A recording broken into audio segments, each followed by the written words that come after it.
Il est grand temps de vous proposer des DIY déco de Noël, cette fois-ci réalisés à partir de très peu de matériel et on va commencer par ce village de Noël. Donc pour ça, on aura besoin d'un grand carton, d'un marqueur, d'un feutre blanc, d'un cutter, de précision, une petite règle et puis également un crayon de papier. Donc dans un premier temps, je place bien le carton à plat et puis je vais dessiner au crayon de papier assez globalement le village de Noël. Donc n'hésitez pas à jouer un petit peu avec les différentes hauteurs et les formes de maison, c'est ce qui fera que le village sera d'autant plus beau. Ensuite, je découpe les contours tout simplement avec le cutter. Donc je retire l'excédent du carton, je le retourne et ensuite je vais réaliser une entaille très fine à l'arrière pour pouvoir plier plus simplement le village et éviter qu'il soit tout droit, ça lui permettra de tenir, mais il ne faut pas que ça soit trop profond sinon le carton va couper. Ensuite, à l'aide toujours du crayon de papier et d'une règle, je vais réaliser les éléments principaux que je souhaite découper. Donc les fenêtres, les portes. À nouveau, on n'hésite pas à faire des formes différentes pour que le village soit un petit peu plus réussi. Donc hop, je retire les différentes ouvertures et c'est ce qui nous permettra de faire passer la lumière par la suite avec une jolie guirlande. Et ensuite c'est le moment de laisser libre cours à son imagination. Donc à l'aide du feutre blanc, je dessine tous les éléments qui vont décorer ce village de Noël. Donc on n'hésite pas à charger quand même pour qu'il soit d'autant plus joli. Je trouve que c'est ça qui fait que le village est réussi. Pour être honnête, c'est mon idée préférée de toute cette vidéo. Je trouve que c'est un DIY qui est super ludique à réaliser. Avec des enfants, pourquoi pas, ça peut vraiment être très sympa. En tout cas, je trouve le résultat magnifique avec simplement un carton, un feutre et un cutter. On passe ensuite à des suspensions réalisées à partir de petites coupelles pour gâteaux, vous savez, pour faire des muffins. Donc on prend des coupelles de la couleur de notre choix, de la corde, également un pistolet et puis une paire de ciseaux. Donc dans un premier temps, c'est l'étape la plus longue de ce DIY, mais ça se fait très facilement. On plie simplement en deux chaque petite coupelle de papier.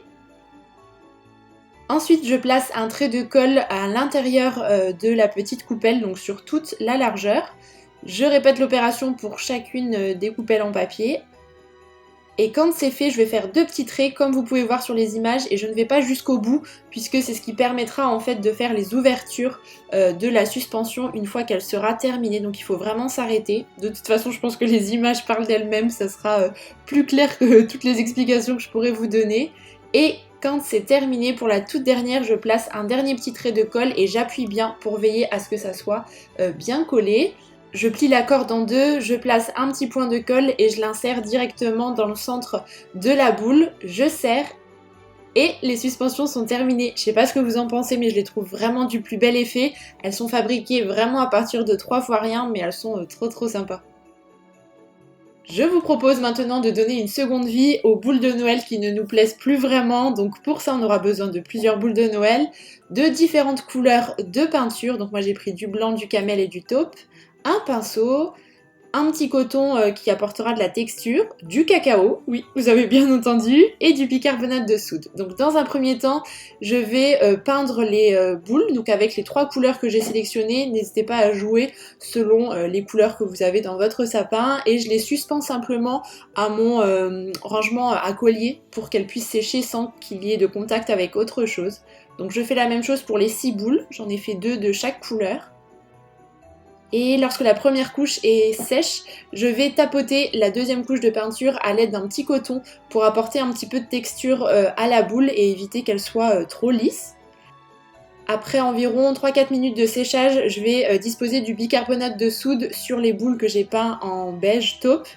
Et 10 minutes après, lorsqu'elles ont commencé à bien sécher, je vais retirer l'excédent du bicarbonate de soude avec un gros pinceau. Cette poudre va vraiment apporter beaucoup de matière et un jeu de texture en fait sur la boule. Je trouve ça vraiment super sympa. Et je fais la même chose pour la boule qui est blanche, on dirait qu'il y a un peu de neige qui est tombée dessus, je trouve ça vraiment joli. Et pour la boule ocre, j'ai décidé de mettre un petit peu de cacao, en fait pour pouvoir teinter simplement la boule. Donc vous pouvez le faire avec d'autres couleurs évidemment, ça fonctionnera aussi, mais j'aime beaucoup l'idée, ça apporte vraiment pas mal de matière sur la boule. Vous pouvez en mettre un petit peu moins si vous souhaitez que la boule soit moins colorée, mais vraiment j'adore le résultat. Je retire l'excédent de peinture. Et puis ensuite, pour pouvoir suspendre les boules, je mets des jolis rubans. Donc pour les boules blanches, je passe un ruban doré. Et pour les boules beige et ocre, j'ai décidé de prendre un ruban couleur ficelle. Et j'aime beaucoup l'idée de pouvoir customiser des décorations dont on s'est un petit peu lassé. Ça permet de les garder encore plus longtemps en apportant une petite touche de modernité. Et vraiment, ce mélange-là fonctionne super bien.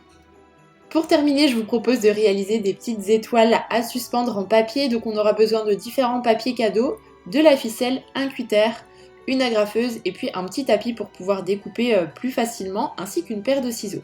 Donc dans un premier temps, je vais réaliser une étoile dans du papier craft. Donc je découpe le papier dans sa largeur et je vais le plier sur lui-même en réalisant comme un accordéon, vous savez. Donc je plie une fois, je retourne, je continue, ainsi de suite, jusqu'à ce que j'ai plié l'ensemble du papier.